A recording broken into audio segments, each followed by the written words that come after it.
Hi, my name's Sarah MacDonald and I work for Fife Coast and Countryside Trust, and I'm out here today to tell you a little bit more about the Balbourne Restoration Project, which is a key project being delivered by Fife Council and SEPA West. And I'm Linda Gairns. I work for SEPA in the Water Environment Funds unit, and we're working closely with Fife Council to deliver this project at Balbourne and Fife.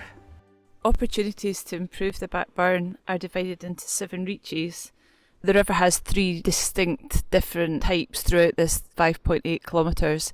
The upper reaches are mainly forestry and agriculture, and we're working with SEPA's land unit, who are in conversation with landowners and farmers about land management practices that can help improve the burn. In the middle reaches at Coul Reservoir, we're working closely with Fife Coast and Countryside Trust, and that's to make sure the enhancements that we're proposing are working alongside their wider management practices. And then as we move down to Balbourne Park, which is a well-loved, designed urban park, the river changes character again. It's been historically constrained, so in this area, heavy engineering isn't needed. We mainly want to just remove existing constraints and let the river recover over time. We're working very closely in partnership with the park and making sure that we're sympathetic to the designed urban landscape. We're down at Coul today to bring to life some of the proposals, and the first one we wanted to share with you is what's happening at this section here. So many of you will recognise the blue sluice gate. This was part of the infrastructure that was put in as part of the Hague distillery way back in the 1890s, and it allowed the distillery to manage which way the water flowed. As you can see, there's been a lot of infrastructure put into this area, and really as part of the project we're looking to take some of that out to allow the burn to flow more naturally in this area. As part of the project proposals, as I say, we're looking to retain the sluice gate here from a heritage perspective, although we understand that the bywash channel, as we call it, and the reservoir are redundant now, and also just open up this weir structure here so that we allow the channel to renaturalise in this section. You'll see that there's quite a lot of retaining wall structure here, so those will be kept, but from a structure integrity perspective. But we will create a smaller channel, a more kind of in-keeping size of channel for the burn to travel down and to reconnect with its natural course a number of metres downstream here. As part of the proposals, although we'll be doing a lot of work down into the river channel, we're looking to retain this area of path that people can continue to enjoy. It's such a beautiful spot. So we're just further downstream here on the Balbourne, just to show this. This is the bypass channel.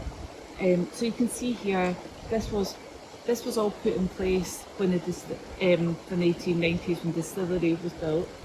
It's very, very uniform. As it goes up, it's just really straight, very shallow.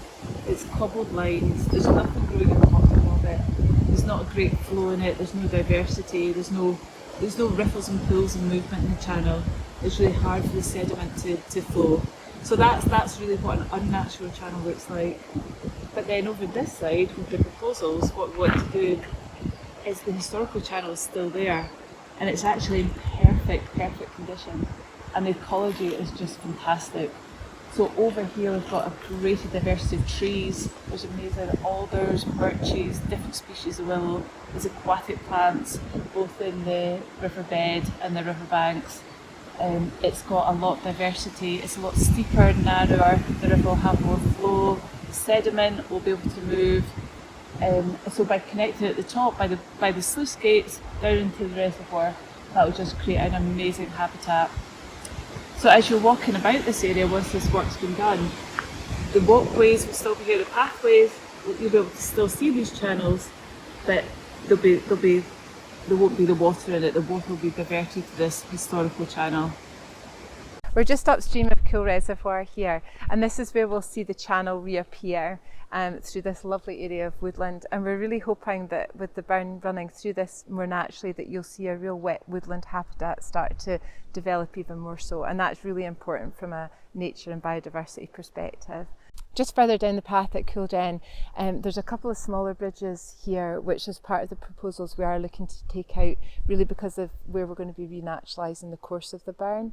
On the other side of things, just further down here, we've got the concrete slab area, which is currently a crossing point that can flood, and we're looking to improve that by putting in a new bridge structure. So we're here at the outflow of Coul Reservoir, and this is going to be one of the areas where you'll see the biggest difference.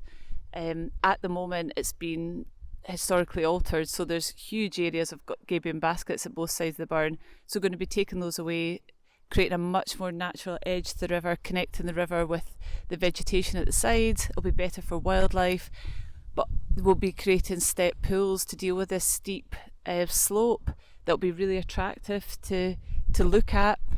There's a path that runs and a bridge that goes right across this area, so we'll be improving that, and it'll just be a really nice area, connecting people more with the river and the river more with wildlife. We're now in the beautiful Balbourne Park, which is in the lower reaches of the project area. Within the park, we're keeping work here really quite low key, looking to try and remove gabion baskets, which are these stone-filled wire baskets along the bank, really to enable the burn just to self-heal and to reconnect with its natural environment within the woodland area. So we're also looking to, wherever possible, to take out some of these small redundant weirs, and there's also areas of walling which in some cases is already deteriorating. So looking at opportunities to take those out and again allow the burn to function in a more natural way. So we're down here at the southern end of the Balbourne Park, and we've got the back burn just over here, and this area is a natural wetted area, so we're looking at opportunities to reconnect the river here with this wetland area. So this type of opportunity is perfect when we think about the future and we think about what might happen with climate change, with higher flows, and this is reconnecting the river with a more wetted area, reconnecting the river which could be a floodplain. So it's better in terms of the long-term future for the river, but also it'll create great habitat and great ecological benefits for the park as well. Hopefully that's given you a real flavour for the Restoring the Backburn project. The main thing that we're looking to do is really to remove some of the man-made historic structural changes and really allow the river to work as it should, and to see the benefit that will bring in terms of habitat, both to small invertebrates within the water, to the wider bankside, as we call riparian habitats. Yeah, we'd love to hear your views, so please get in touch.